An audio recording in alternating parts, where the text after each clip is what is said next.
that. There is only one Yah. Let them know that. There is none before. And that's Yah. Right. There is none beside. And that's Yah. There is only.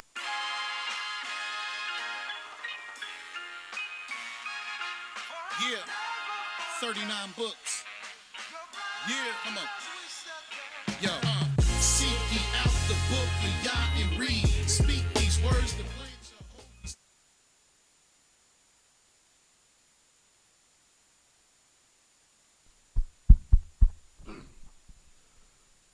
Shalom, shalom, shalom. First and foremost, giving all praise and honor to the Holy One of Israel, to the Creator of the heaven, the earth, the sea, and all that is therein is, by saying hallelujah. Praise the mighty Yah. Yah is righteous, Yah is holy, and let Yahweh be magnified. Once again, the Creator has allowed us to come before you another day, another week, bringing to you his great, holy, and exalted words, even the words of truth. My name is Moreh Ishaya Yisrael of the House of Israel, located right here in Cincinnati, Ohio, 2330 Kemper Lane, bringing to you nothing but the truth. And yes, that's all we're going to do is tell you the truth. For Yah ordained me to tell you the truth, and this is what I'm going to do. And who is this Yah? Yah is the creator of the heaven, the earth, the sea, and all that is therein is. Yah is the Elohim of our fathers, the Elohim of Abraham, Yitzhak, and Yisrael, whom you may know as Abraham, Isaac, and Jacob. Yah is our king, he's our judge, he's our lawgiver, and Yah is our only savior, and not just of Israel. Yah is the savior of the world. And I praise the mighty Yah for another great opportunity to come before you with his great, holy, and exalted words.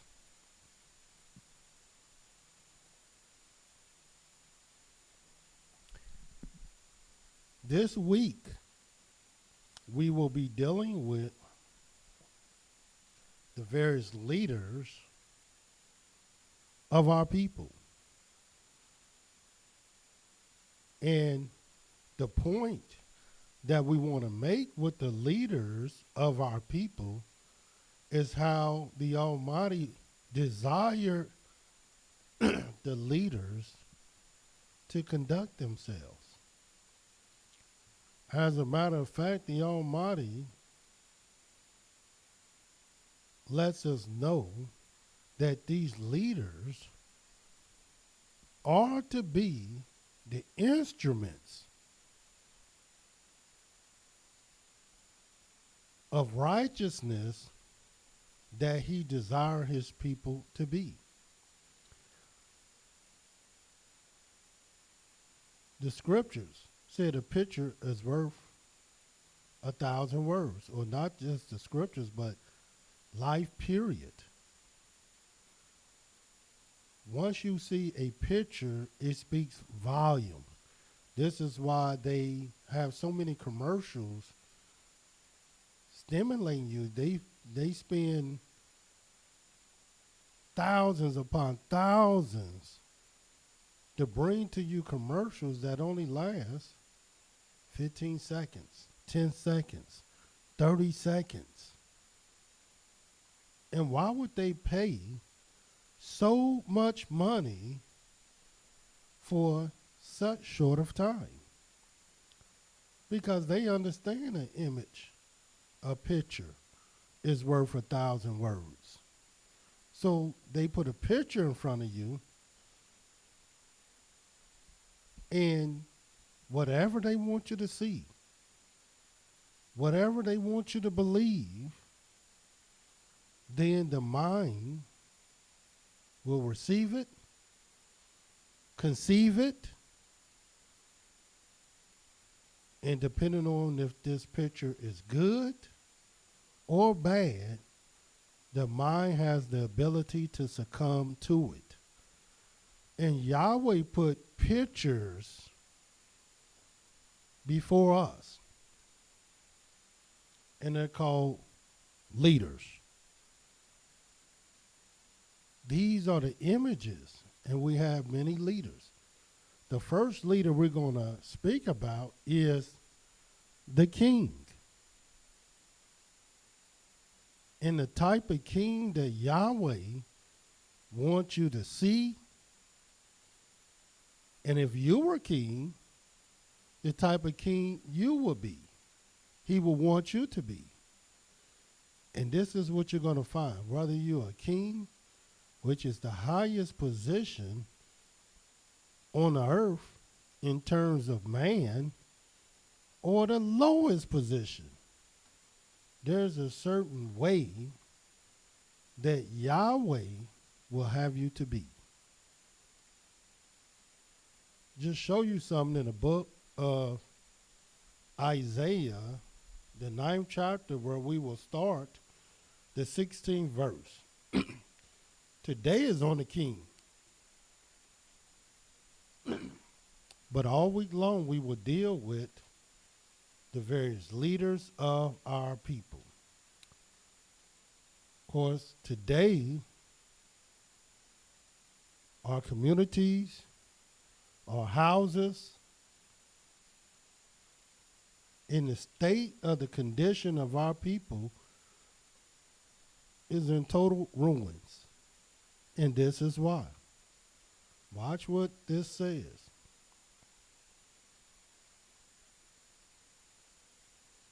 The 16th verse. So we'll start at the 14th verse. Well, let's start at the 13th verse. Watch what it says, because maybe you can understand it. Isaiah 9 and 13. For the people turn not unto him that smites them, neither do they seek Yahweh of hosts. In other words, they're not seeking the Most High, nor are they turning to him that smites them. They blame all their problems on someone else. Therefore, Yahweh will cut off from Israel head and tail, branch and rush in one day. The ancient and the honorable. He is the head. And you have to search this out. What do you mean by the ancient and the honorable? He is the head. And the prophet that teaches lies, he is the tail. So you want to know who before you, standing before you, teaching you things. Is it the one that's teaching you, or is it the one that is demonstrating to you honorable things? But this is the conclusion of the whole matter. For the leaders of this people cause them to err, and they that are led by them are destroyed. In other words, the mass majority of the leaders refuse to acknowledge individually. They may acknowledge publicly that the leaders cause the people to err, but their conduct, their behavior, their words don't sound like they err at all. But the scriptures is an indictment against the leaders. And if the leaders are causing you to err, what are they doing that's making our communities, that's causing our families, that's causing the people not to be the people that Yahweh said shall be his glory? Little do people know it don't start from bottom up. Success, progress is from top down. You got a head for a reason. A head is higher than your feet. And which one is most important? The head or the feet? And if you want to see what the head's supposed to look at, then that's what we're going to do.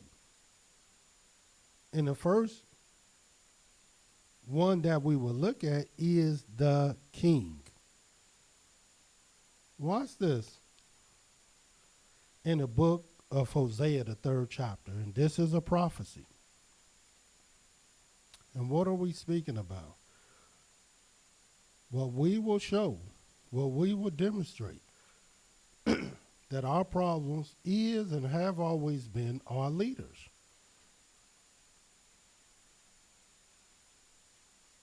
In other words, you hear about how rebellious the people are, but little do people know the rebellious people typically come from bad leadership.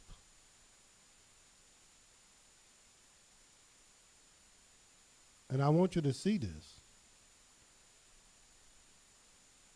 First with the king. Now this is a prophecy.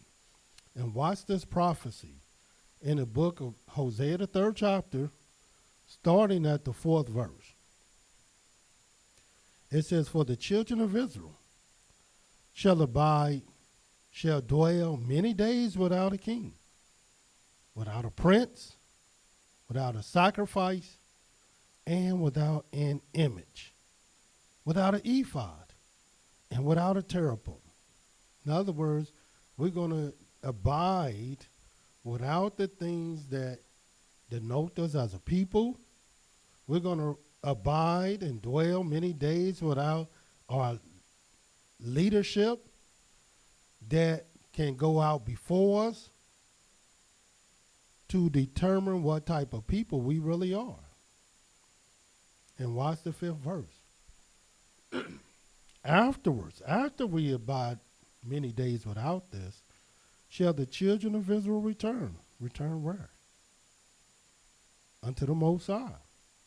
And when we return to the Most High, it says, afterwards shall the children of Israel return and seek Yahweh, their Elohim, and David, their king, and shall fear Yahweh and his goodness in the latter days.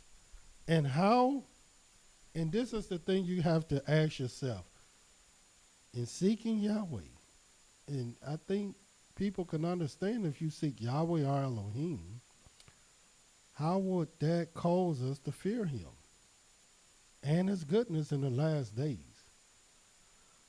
But seeking David, it also says we shall fear Yahweh and his goodness in the last days. So how is it that we will seek David, our king, and then we will begin to fear Yahweh and his goodness in the last days? Well, little do people know, the Creator said he will magnify the law and make it honorable. Why, you have many who will look for David.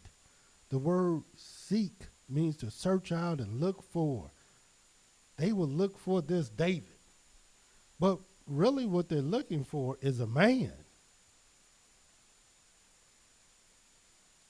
But the Almighty is not really asking you and directing you to look for a man at all. He's instructing you and telling you to look for a certain type of man. So to seek David, the king, our king, you will have to know him, but know him in a way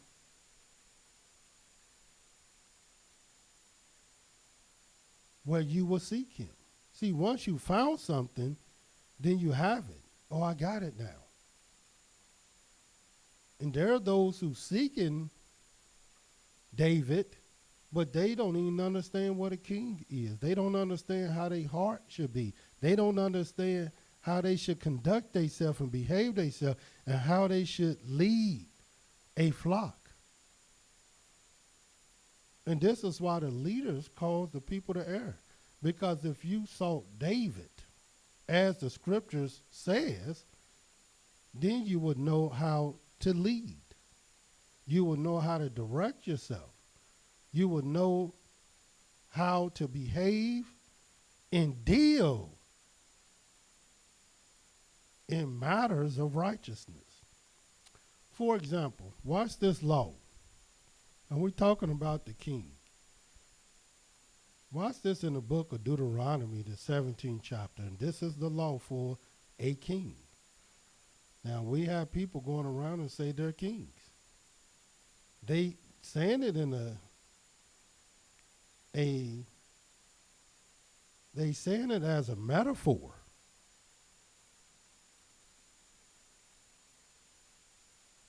But still, they don't act like a king.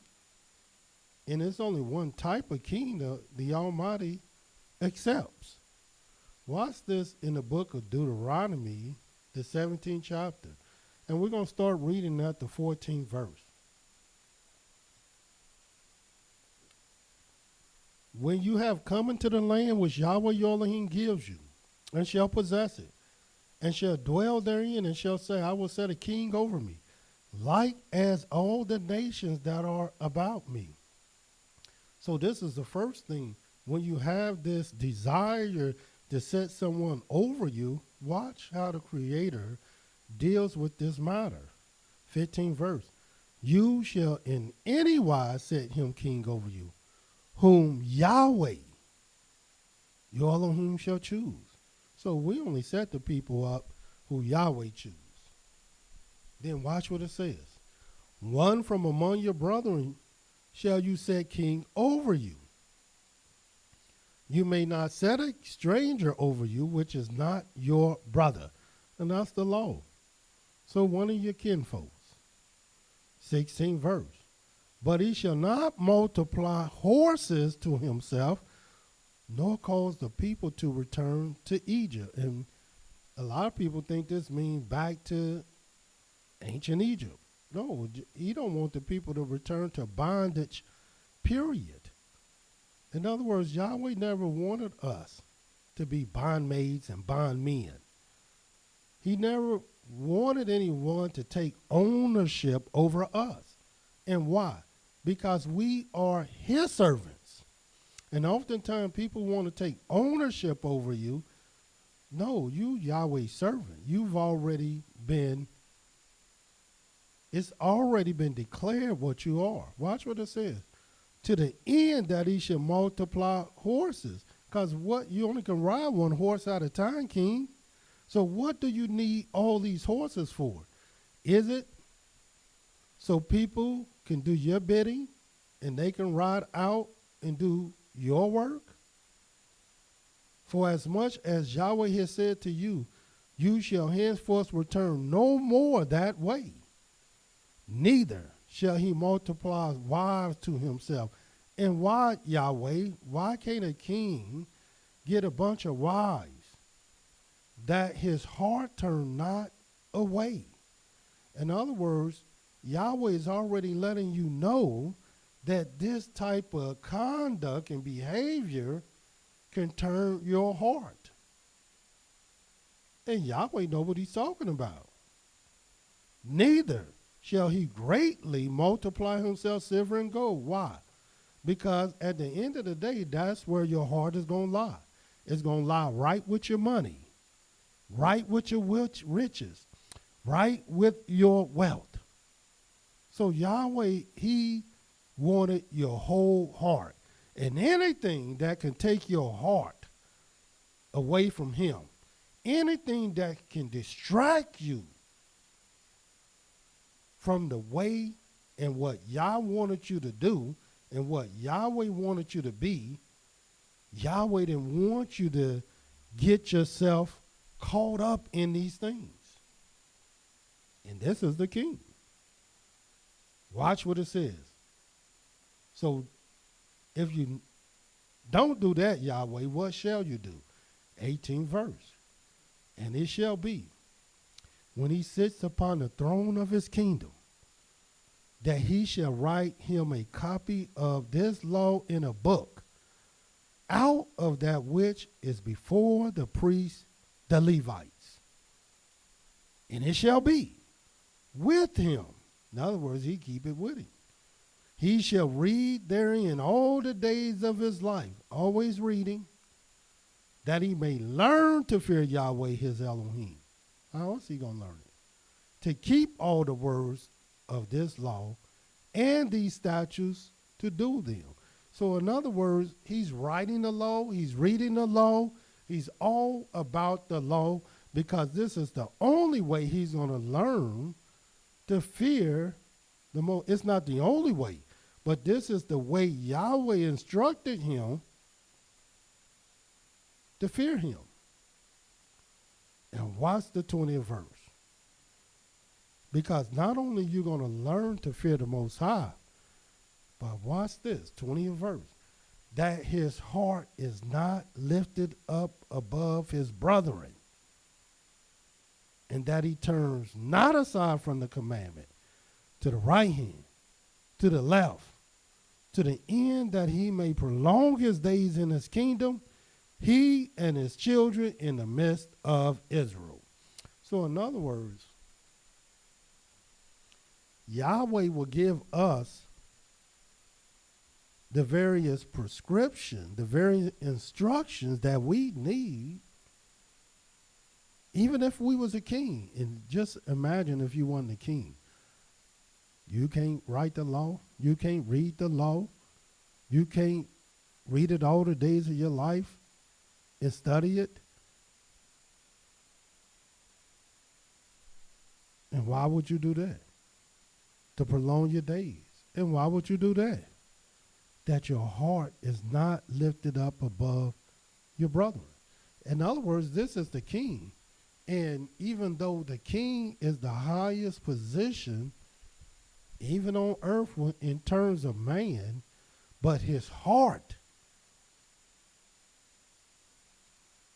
is not above, or should not be above, his brethren. He's still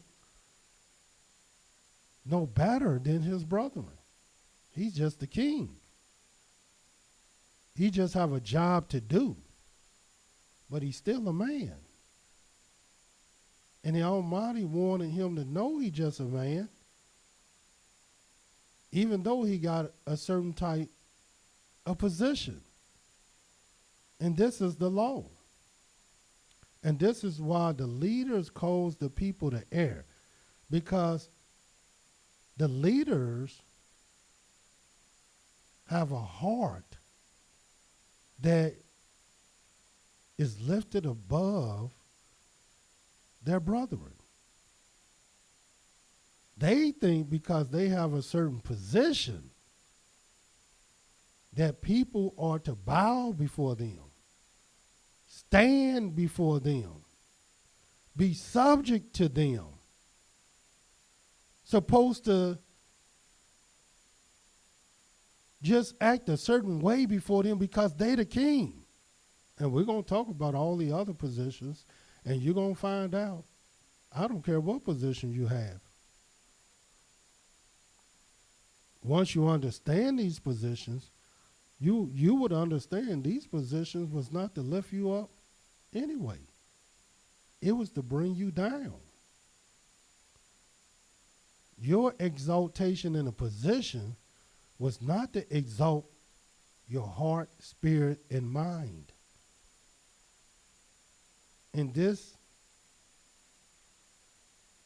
what we have done in Babylon. Soon as you become a supervisor, the next thing you know, you can tell people what to do, and next thing you know, your heart is lifted up. Not realizing this is a total abomination to Yahweh. You're supposed to bow before me. Well, if they supposed to bow before you, then that's from Yahweh. But you can't make that. Ain't your word. That ain't your commandment. That ain't your law. Whether they do or don't. And if they don't, they're sinning against Yah. They're not sinning against you. So the leaders have utterly been thinking backwards. Watch this. Show you how backwards leaders have become today. In the book of Ezekiel 34. And we're talking about a king. And who's higher than the king other than Yahweh? In the book of Ezekiel 34.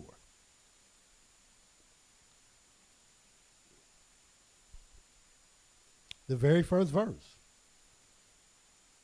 And the word of Yahweh came unto me, saying, Son of man, prophesy against the shepherds of Israel. Prophesy and say unto them, Thus says Yahweh unto the shepherds, Woe be to the shepherds of Israel that do feed themselves. Should not the shepherds feed the flocks? In other words, most leaders and rulers, they want to be fed. But the Almighty said this is backwards. The sheep don't supposed to feed the shepherds. Should not the shepherds feed the flocks? So this is total backwards. We got this all wrong. We want the people to be humble when we are the ones supposed to be humble. And why?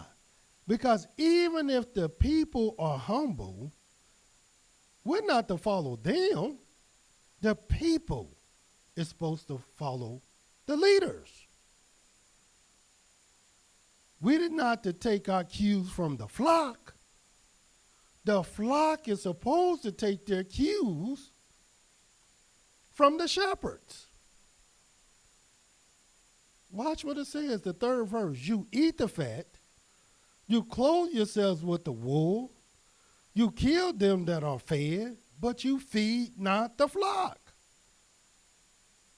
The disease have you not strengthened, neither have you healed that which was sick, neither have you bound up that which was broken, neither have you brought again that which was driven away, neither have you sought that which was lost, but with force and with cruelty have you ruled them. In other words, in all kind of manners you ruled them. Whatever it takes to get them to feed you, whether it's your ego, whether it's your pride, whether it's your own selfish desires, you ruled with force and cruelty.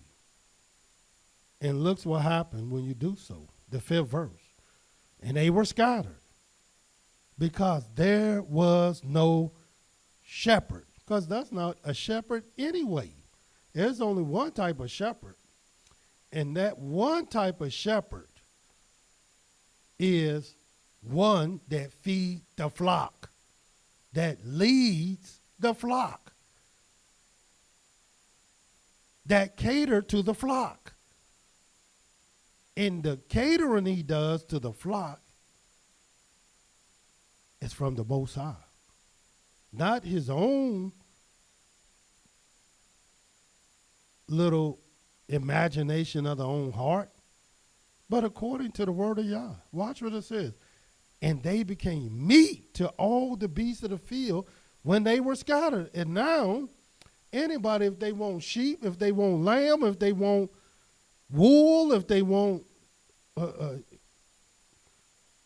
lamb chops, and they can get it because there's no real shepherd.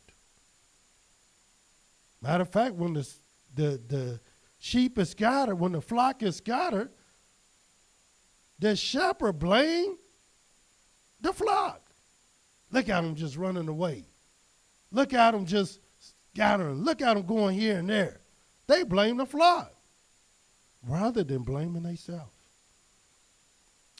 6th verse, my sheep wander through all the mountains and upon every high hill. Yes, my flock was scattered upon all the face of the earth, and none did search or seek after them. Therefore, you shepherds, hear the word of Yahweh. As I live, says Yahweh, surely because my flock became a prey, and my flock became meat to every beast of the field, because there was no shepherd. Neither did my shepherds search for my flock, but the shepherds fed themselves and fed not my flock. Therefore, you shepherds, hear the word of Yahweh. Thus says Yahweh, behold, I am against the shepherds, and I will require my flock at their hand, regardless if you take responsibility or not. Yahweh holds you responsible and cause them to cease from feeding the flock. Neither shall the shepherds feed themselves any more, for I will deliver my flock from their mouth, that they may not be meat for them. For thus says Yahweh, behold, I, even I, will both search my sheep and seek them out. And watch this. As a shepherd seeks out his flock in the day that he is among his sheep that are scattered, so will I seek out my sheep and will deliver them out of all places where they have been scattered in the cloudy and dark day. This is what made seeking David so peculiar and so special. Because while people looking for a man, no, what you should be seeking when you seek David is a certain type of man that you yourself can become, especially if you're a leader. And all men are leaders in some type of way.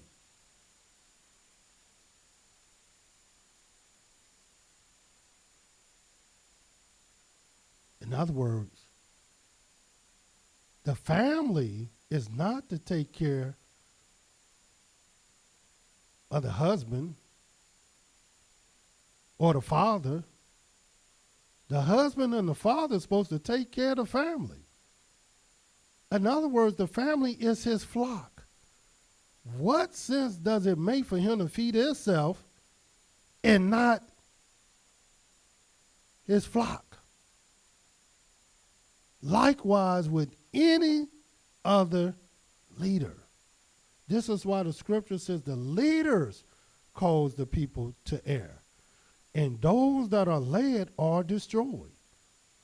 And look how Yahweh said he will straighten out this matter in the 20th verse.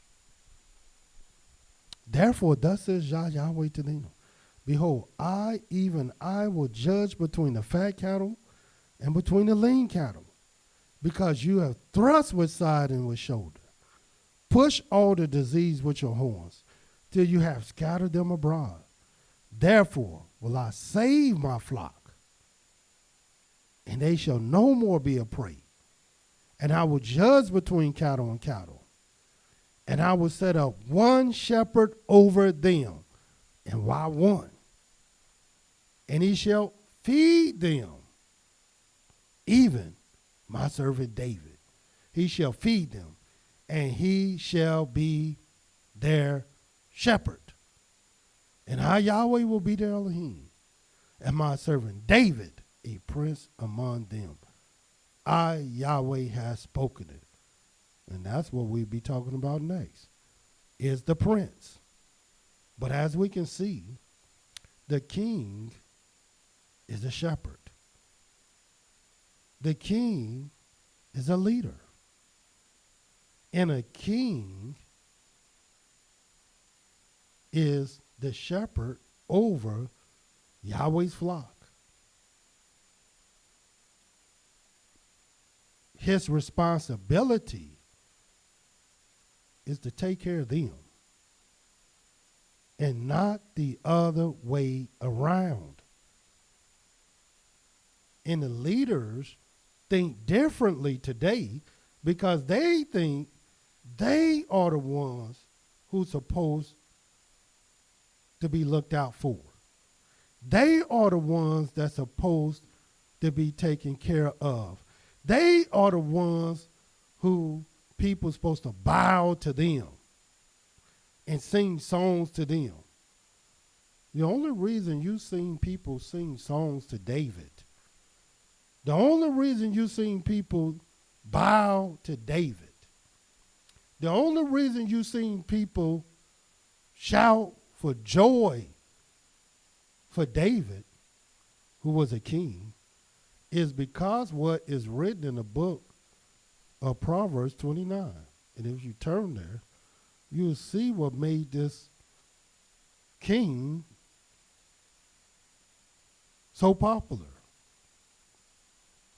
And watch what it says in the book of Proverbs 29. This is what it says.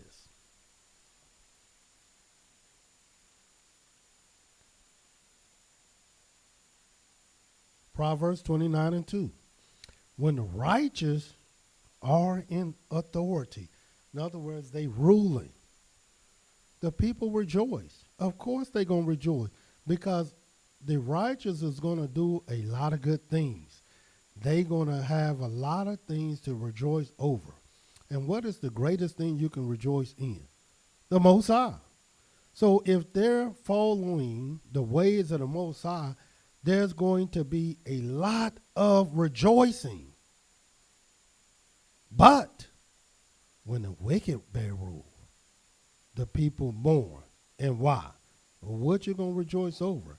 You can't rejoice in the Most High because all you see in your life is something ruined, something bad, something to mourn about, something to be unhappy about, something that you cannot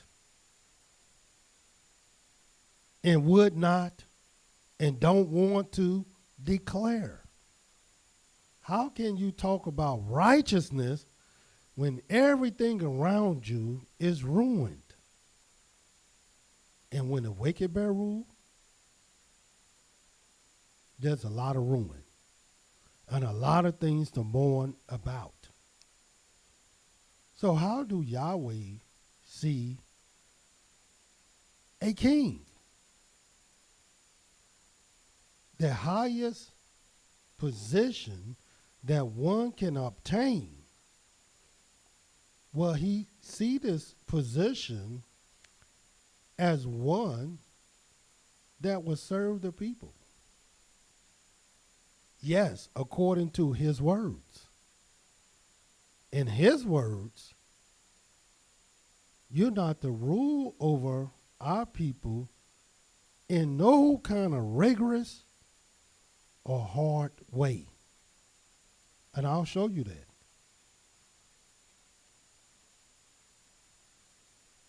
But watch this.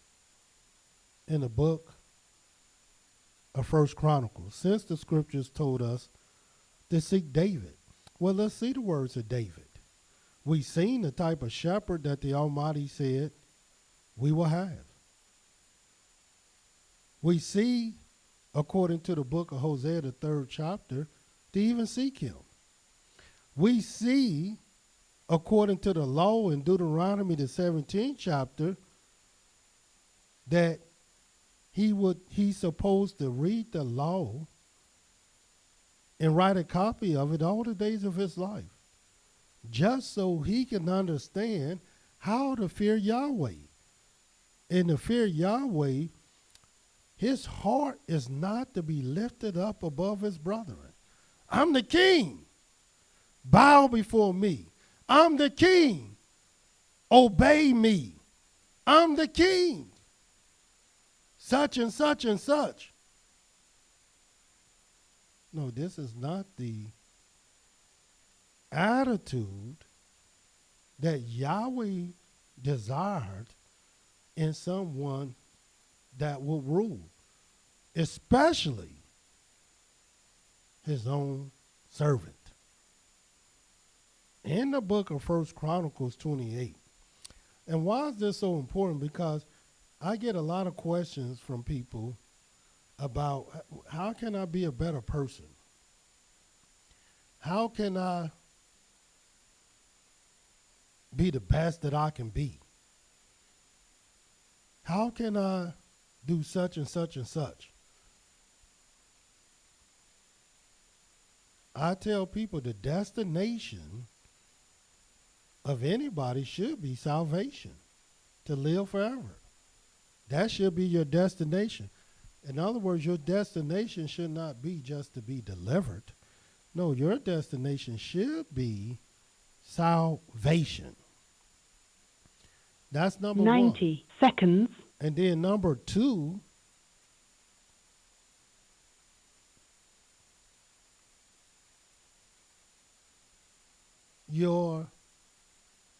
as we started off saying, a picture is worth 1,000 words. So to become better in your greatest being, then you have to 60 seconds. see in yourself what Yahweh desired to see in you. And how can you do that if you're not following the example and the instruments that Yahweh set before you? And let me tell you how total backwards it would be if you're looking down to see the lowest positions, the lowest people, the lowest on the totem pole, rather than looking up. The examples that Yahweh had for us, 10 seconds. these people are the greatest people on earth. One is the king, whom Yahweh said, this is a man after my own heart. Watch this in the book of 1 Chronicles, the 28th chapter. And as I said before, this is David's own words, whom Yahweh told us to seek. It says,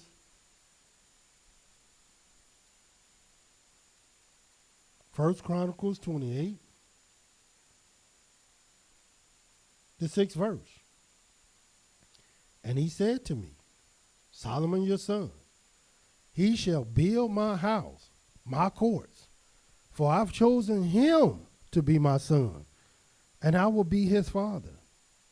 Moreover, I will establish his kingdom forever, if he is constant to do my commandments and my judgments, as at this day. Now therefore, in the sight of all Israel, the congregation of Yahweh, and in the audience of our Elohim, keep and seek for all the commandments of Yahweh your Elohim, that you may possess this good land, leave it for inheritance for your children after you forever. And watch this 9th verse. Watch the words of David to his son. In other words, if a picture is worth 1,000 words, watch the picture that he was to his son, and not the other way around. In other words, you don't look at your son and learn from him and follow him. Your son is supposed to look at you and follow you. And you, Solomon, my son, know you the Elohim of your father, and serve him with a perfect heart and with a willing mind. For Yahweh searches all hearts and understands all the imagination of the thoughts. If you seek him, he will be found by you. But if you forsake him, he will cast you off forever. So what was David saying? David was saying exactly what he did. He had a perfect heart towards the Most High. And even though he had many wives, great riches, make no mistake about it, most of what David had was given to him. His wives, his riches. David never set his heart on these things because it was given to him. He didn't seek after these things. He didn't make these things. In other words, David didn't have a bunch of servants around him. He went and picked. Okay, you're going to serve me, you're going to serve me, you're going to serve me. This is not how he operated by no stretch of the imagination. Why? Because he had a perfect heart. And this is what he demonstrated to his son. And this also was his words to his son. Watch in 1 Chronicles 29 to show you how he demonstrated these things. 1 Chronicles 29. And what do all this mean? This is the king. But the scriptures say the leaders cause the people to err. And how do we know this is true? Because today, the leaders want to be fed. They want to be treated a certain type of way. They want people to stand up to them and bow to them and serve them.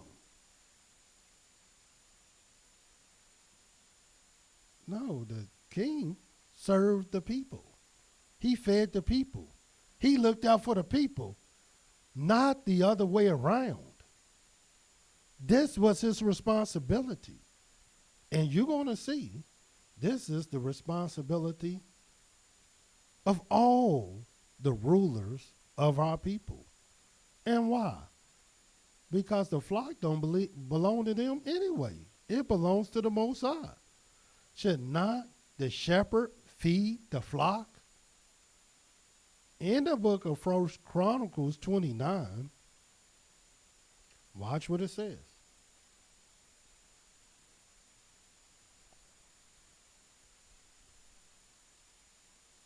The 9th verse, 29 and 9. Then the people rejoiced, for that they offered willingly. Nobody forced them to offer anything. They weren't tricked to offer anything. They weren't bamboozled to offer anything. They weren't made feel nobody made them feel bad to offer anything. They offered willingly because with perfect heart they offer willingly to Yahweh. When your heart is perfect, nobody had to trick you, make you feel bad, shame you. No, this is just your will. And David the king also rejoiced with great joy. And how did he rejoice with great joy? Therefore David blessed Yahweh before all the congregation. And David said, blessed are you, Yahweh Elohim of Israel, our Father, forever and ever. Yours, O Yahweh, is the greatness and the power and the glory and the victory and the majesty. For all that is in heaven and in the earth is yours. Yours is the kingdom, O Yahweh, and you are exalted as head above all. So who the head? Yahweh. Both riches and honor come from you, and you shall reign over all. And in your hand is power and might. And in your hand it is to make great and to give strength to all. Now therefore, our Elohim, we thank you and praise your glorious name. But who am I? And what is my people that we should be able to offer so willingly after this sort? For all things come from you, and of your own have we given you. In other words, everything we got belong to you anyway. And we giving you your own stuff back.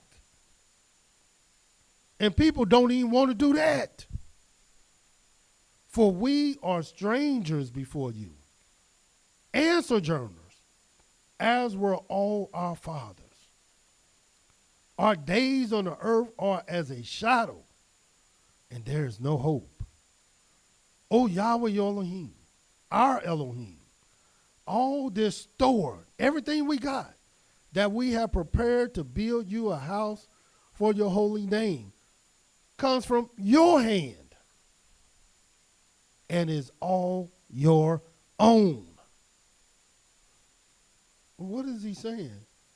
What sense does it make for me to exalt myself over anything that I got? It belongs to Yahweh anyway. I look like a fool exalting my, look at my jewelry, look at my clothes, look at my house, look at my car, look how blessed I am, look at this and look at that. This stuff don't belong to me anyway.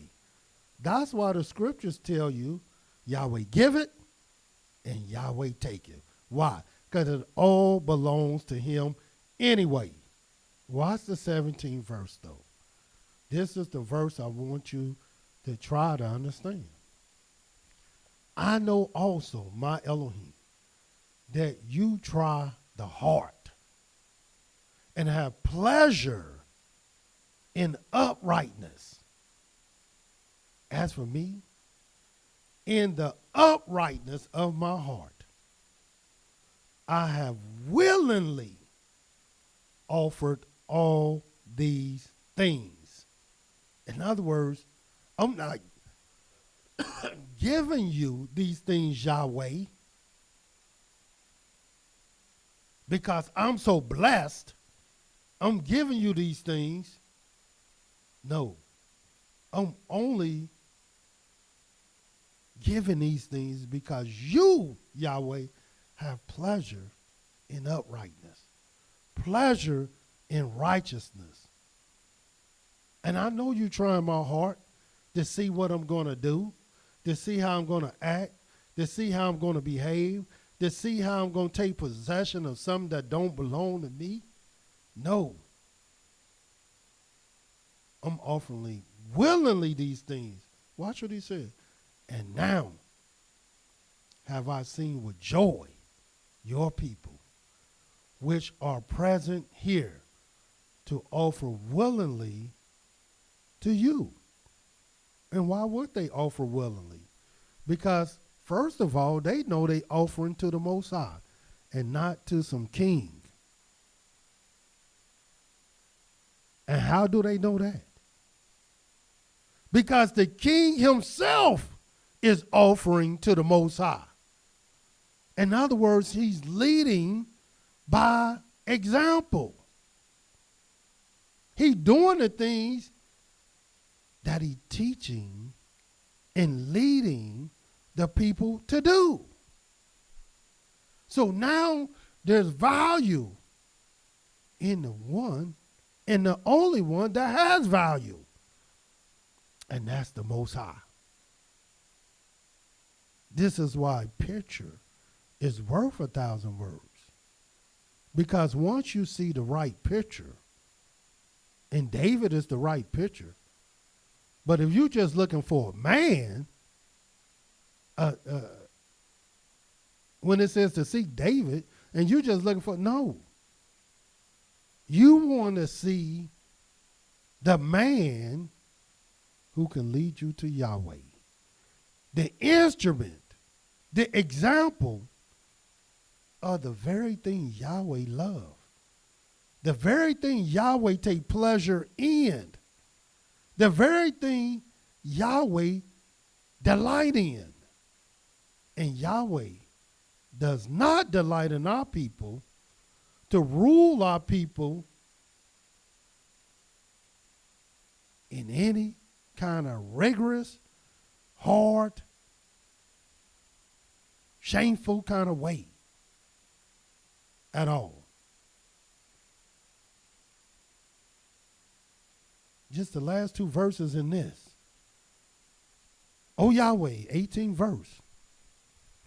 Elohim of Abraham, Isaac, and of Israel, our fathers, keep this forever in the imagination of the thoughts of the heart of your people. In other words, keep this same mind that they always be willing and prepare their heart unto you, and give to Solomon my son a perfect heart to keep your commandments, your testimonies, your statutes, and to do all these things, and to build the palace for which I've made provision. I've already made provision. He don't have to do nothing but build. The people have offered willingly. I have offered willingly, with the understanding of what our offerings really are. With the understanding, with the heart, that I know what we are. We're nothing. There's no big I's and little U's. All of us have the same position. And what is that position? A servant of Yahweh. That's all we are. And as a servant of Yahweh, we want everybody to do willingly. You can't force anybody to do anything. I mean, I guess you can if you're very wicked. You can trick them, you can bamboozle them, you can slick them in some kind of way. But you got to let people be who they are, what they are. Yahweh know anyway. He know if people want to do this or not, be this or not. He knows. So you're not fooling Yahweh. You're fooling yourself. You're fooling them, but you're not fooling Yahweh, the King. This is what we're talking about. And we're going to deal with all the various positions of authority. And why? Because we don't supposed to be looking down. People is supposed to be looking up. You are supposed to be the example. You are supposed to be the leader. You is supposed to be the follower, the ruler. So therefore, is it not you who's supposed to show the people how to be upright? Other words of this great king. in the book of 2 Samuel, the 23rd chapter. 2 Samuel 23. How much time I have left?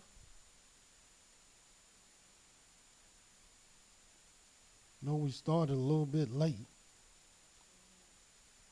Watch what it says in the book of 2 Samuel 23. Now, we should be able to understand these words of David. Before, it seemed to be lofty words. But how can they be lofty words when this was his action? This was his walk. This is what he did. David didn't follow people. People followed David. Watch what it says. In the book of 2 Samuel 23, the very first verse. Now these are the last words of David. David, the son of Jesse, said, and the man who was raised up on high, the anointed of the Elohim of Yaakov, the sweet psalmist of Israel said, the Spirit of Yahweh spoke by me, and his word was in my tongue. And what did he say? What did Yahweh say? And what did he instruct you? That now you're able to tell us, and now you're able to show us. The Spirit of Yahweh spoke by me, and his word was in my tongue. The Elohim of Israel said, the rock of Israel spoke to me. He that rules over men must be just, ruling in the fear of Elohim. And what is the fear of Elohim? What is the fear of Yahweh? This should be a no-brainer by this time. Because the fear of Yah is wisdom. That's what the fear of Yahweh is. What is wisdom? The fear of Yahweh. That's what wisdom is. And that's how you rule. In this fear of Yahweh. And he shall be as the light of the morning, when the sun rises, even the morning without clouds, as the tender grass springing out of the earth by clear shining after rain. And you want to see this, because this, again, is demonstrating a picture. Now imagine you had two pictures on the wall.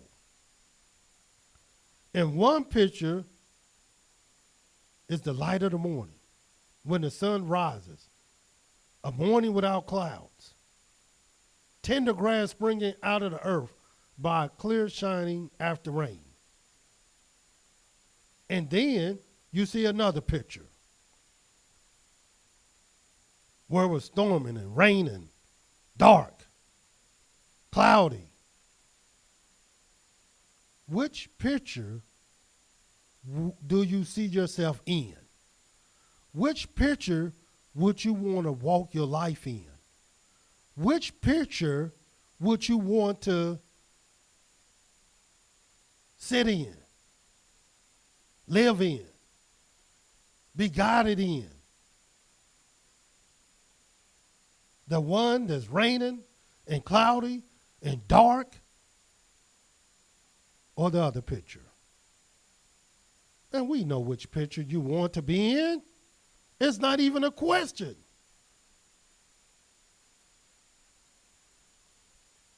Well, that's the picture that a ruler is supposed to demonstrate. That's the picture that a ruler is supposed to create. That's the picture you should be drawing for others. But it's not the picture that others supposed to be drawing for you. Because you are the ruler. You are the leader. You are the king. And we have this picture all wrong. And we have this imagination totally backwards. You don't look down. The people is supposed to look up. No wonder the scriptures say the leaders cause the people to err. And those that are led of them are destroyed.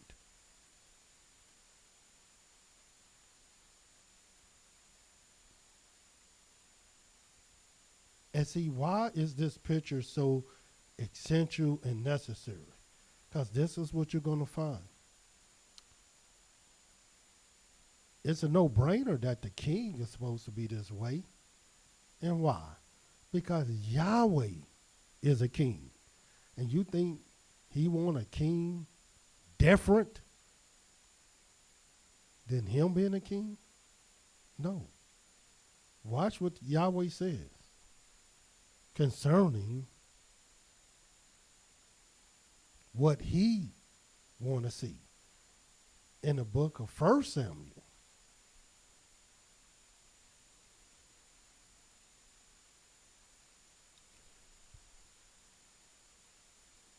The 17th chapter.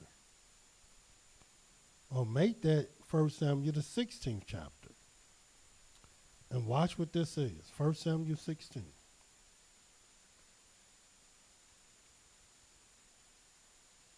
The very first verse. And Yahweh said to Samuel, how long will you mourn for Saul, seeing I've rejected him from reigning over Israel? Fill your horn with oil and go. I will send you to Jesse the Bethlehemite, for I provided me a king among his sons. And Samuel said, how can I go if Saul hears it, he will kill me. And how Samuel's a prophet. He feared Saul. And why? Because Saul was the king. He was the king. Watch what it says. And Yahweh said, take a heifer with you, and say, I've come to sacrifice to Yahweh. And call Jesse to the sacrifice, and I will show you what you shall do. And you shall anoint to me him whom I name to you. And Samuel did that which Yahweh spoke, and came to Bethlehem. And the elders of the town trembled at his coming, and said, come you peaceably? And he said, peaceably, I've come to sacrifice unto Yahweh. Sanctify yourselves, and come with me to the sacrifice. And sanctified Jesse and his sons, and called them to the sacrifice. And it came to pass, when they had come, that he looked on Eliab and said, surely Yahweh has anointed this before him. And watch what Yahweh says. But Yahweh said to Samuel, look not on his countenance, or on the height of his stature, because I've refused him. For Yahweh sees not as a man sees. For man looks on the outward appearance, but Yahweh looks on the heart. In other words, everything we've been looking at, everything we've been seeing is something that don't matter anyway. Because if you're not able to look on the heart, you don't know what you're looking at. You don't know what you're dealing with. You don't see what Yahweh sees. So then, therefore, how can you really judge? Because you're not seeing what Yahweh's seeing. You don't know why man, why woman doing what they doing. You don't know what ails their heart. And you don't know what rejoice their heart. You don't know nothing about the heart. And Yahweh wants you to know about this heart, because this is something he judges. This is what he judges.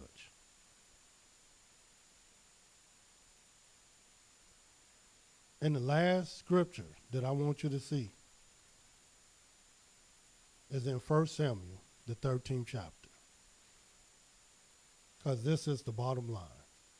If you want to know how to become your better self, if you want to know the message of what Yahweh is trying to teach you and show you by the various instruments that he laid before you, the picture.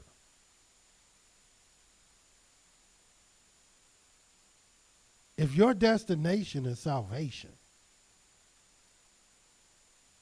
then you got to understand and truly commune with your own heart. In other words, if I can't understand my wife's heart, and I can't, then why would I waste my time trying to? When I myself have my own heart that I must commune with to become better, the best that it can be. And watch what it says in 1 Samuel, the 13th chapter.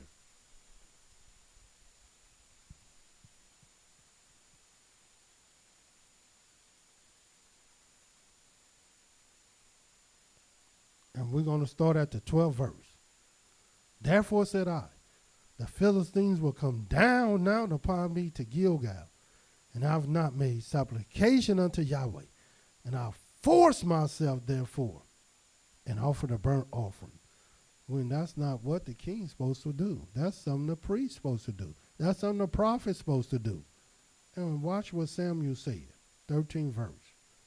And Samuel said to Saul, you have done foolishly. You have not kept the commandment of Yahweh your Elohim, which he commanded you. Nor for now would Yahweh have established your kingdom upon Israel forever.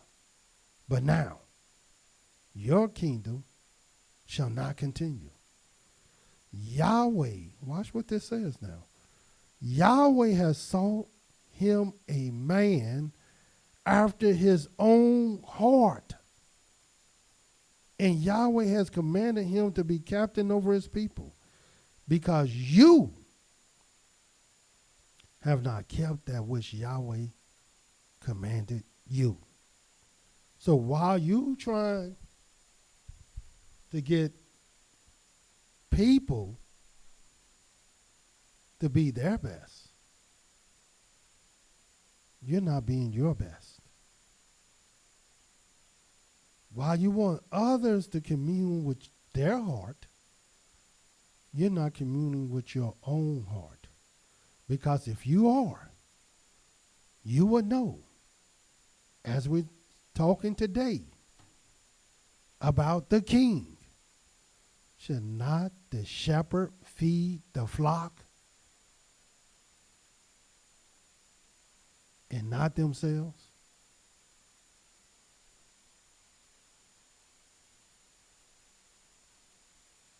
So we as leaders must begin to change the way we think if we desire salvation, if we desire to be upright, if we desire to be in the kingdom of Yahweh. And if we do what Yahweh says, seek him and seek David, that we might fear him and his goodness in the last days. So until tomorrow, Yahweh love you, and so do I. Shalom.